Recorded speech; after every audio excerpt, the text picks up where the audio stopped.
Here's how to disable quiet mode on Instagram. It's very easy to do, so make sure you watch the full video and don't skip any important steps.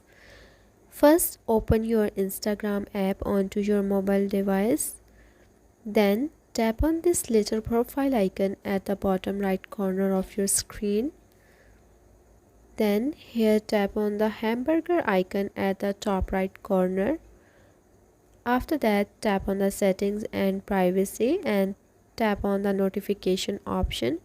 Here you will be able to view the option of quiet mode. Tap on it.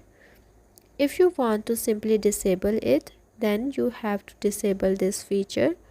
You can also enable this feature if you want to enable your notification for the certain period of time. You can also set that.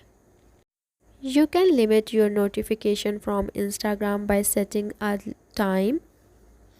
For example, if you don't want to get Instagram notification at night, you can set that time.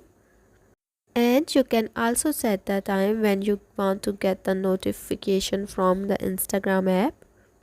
So this was all about today. If you like this video, then don't forget to like it and to subscribe our channel.